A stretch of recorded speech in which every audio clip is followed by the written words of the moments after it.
Grabe, hindi ko mapigilang hindi umiyak mga kaibigan. Hindi maantig ang aking puso sa aking napanood patungkol sa yumaong senadora na si Miriam Defensor Santiago. At napagtanto ko na kaya pala tahimik si Pangulong Bongbong Marcos sa kabila ng ingay ng kanyang mga kalaban. Ito ang nakakayak na payag ng yumaong senadora Miriam Defensor Santiago. Halika, atin itong pag-usapan mga kaibigan. Ating panoorin ang video na ito. It is time that the Marcos and Aurora Romualdez brought leadership to our country. If I die before I finish my 6-year term, Senator Ferdinand Marcos Jr. will be able to fit that bill. Kaya palitan natin ang gobyerno. Habang ganito ang sistema natin, wala tayong magagawa. Magkakaroon lang tayo ng maraming mga kalaban sa politika na sisiraan at sisiraan ang taong gusto magreforma. Kaya kung gusto mo maging presidente ng Pilipinas, kailangan may integrity ka. Pero tingnan mo ngayon ang ating politika. Sabi ng batas, huwag kang magkampanya kung hindi mag-umpisa ang official campaign period. Ang lahat ng presidentiables, but these people have already flouted the laws before they became president. Hindi pa sila presidente, nilalabag ng batas. Kung may tinitingala ka na ambisyon mo o goal mo at kaya mo hilahin ang mga katabi mo na kumuha ng goal na yon ang leadership. It is time that the Marcos and Aurora Romualdez brought leadership to our country. If I die before I finish my 6-year term, Senator Ferdinand Marcos Jr. will be able to get that bill. Kaya tingnan mo kaming dalawa ni Bongbong. Hindi kahati kami kung sa North si Bongbong, dito ako sa South. Magandang gobyerno yon. Pag wala na ako, si Bongbong naman. Sa panahong halos araw-araw ay bumabatikos, naninira at gumagawa ng kontrobersiya laban sa ating Pangulo, na nanatiling tahimik at matatag si Pangulong Ferdinand Marcos Jr. habang ang kanyang mga kalaban ay tila hindi nauubusan ng paratang, paninira at panghusga. Patuloy ang Pangulo sa kanyang trabaho, walang reklamong binibitawan at higit sa lahat, walang salitang paninira laban sa kanyang mga kritiko. Ngunit bakit nga ba ganito ang kilos ng Pangulo? Isa sa mga sagot ay matagal nang ipinahayag ng isang dakilang mambabatas, ang yumaong senadora Miriam Defensor Santiago. At ito ang kanyang nakakayak na mensahe: if Bongbong becomes president. Noong 2016, pinili ni Miriam si Bongbong Marcos bilang kanyang running mate, isang desisyong ikinagulat ng marami. Pero matatag niyang pinanindigan. Sa harap ng batikos, ipinahayag niyang, if I do not survive my term as president, I am confident that the Philippines will be in good hands with Bongbong Marcos. Isa pa sa kanyang makapangyarihang pahayag ay nagpapaliwanag kung ano ang tunay na pumumuno. Kung tinitingala ka na ambisyon mo o goal mo at kaya mong hilahin ang mga katabi mo na kumuha ng goal na yun ang leadership. Ating pangpanoorin si Miriam.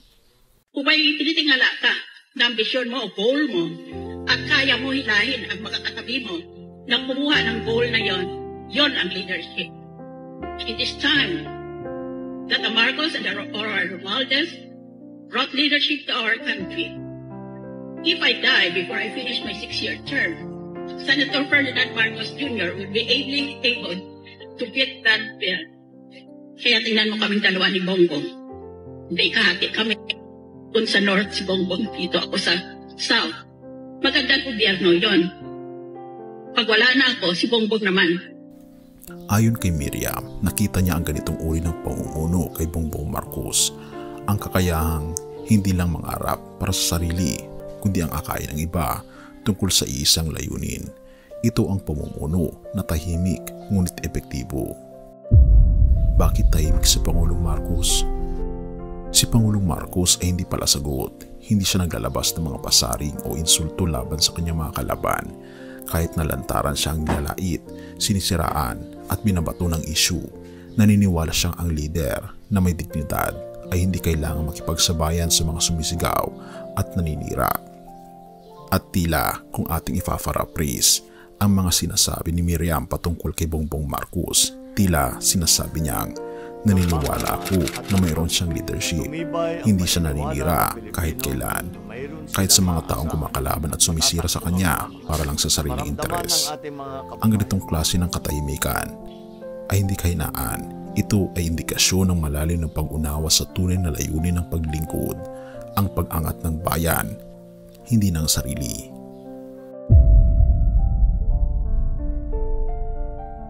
Sa Senado, sina Miriam at Bongbong ay magkaalyado. Magkatabi sila sa session hall, nagtutulungan sa mga batas tulad ng Freedom of Information Bill. Sa likod ng kamera, nakikita raw ni Miriam ang isang leader na tahimik ngunit determinado. Noong pumanaw siya noong Setyembre 2016, sinabi ni Marcos, "The world is less wise and less bright without Miriam." Pero ang mga salita at tiwalang iniwan niya ay patuloy na gumagabay sa Pangulo ngayon. Kaya pala tahimik ang ating Pangulo. Tahimik si Pangulong Marcos hindi dahil wala siyang sagot. Tahimik siya dahil ang kanyang pananaw ay mas mataas kaysa sa politika ng paninira. Ang kanyang liderato ay hindi nakasalalay sa mga sigawan, kundi sa tiwala ng mga taong katulad ni Miriam, mga taong nakakakita sa kanya bilang isang tunay na lider sa gitna ng paninira, pamumulitika at pang-aabuso ng kapangyarihan ng ilan. Naninindigan siya sa prinsipyo ng respeto, dignidad at serbisyo. At iyon ang tunay na leadership, ayon mismo kay Miriam Defensor Santiago. Have mercy, O God, at purihin ang ating Panginoong Diyos.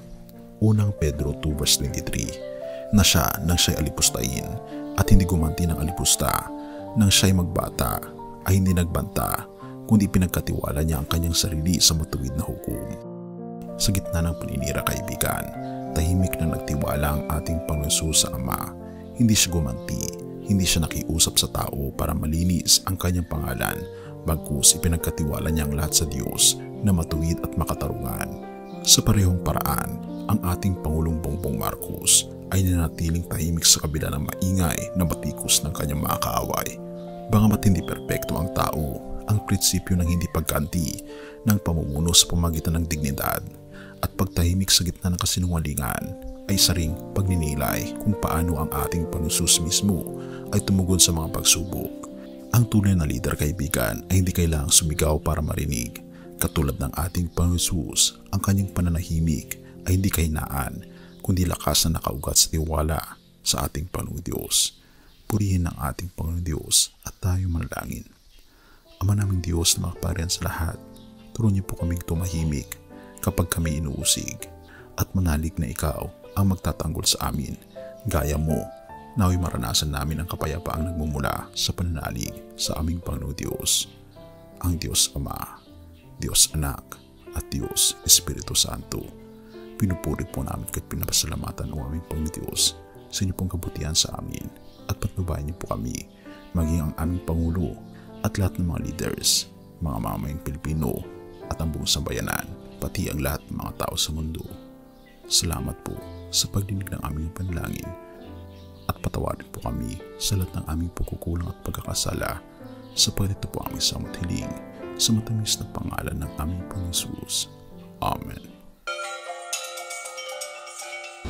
Bago natin ipagpatuloy, kaibigan, siya nga pala ang Great Controversy, na isa sa mga pinaka-kontrobersyal na libro dahil tumutukoy ito sa mga propesiya sa libro ng Daniel at Revelation na nagaganap na sa panahon natin ngayon, bago ang pagdating ng ating Panginoong Diyos ay pinamimigay na namin ng libre sa pamamagitan ng PDF.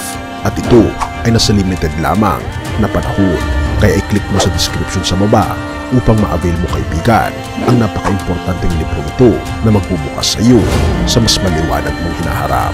Purihin ang ating Panginoong Diyos at tayo magpatuloy.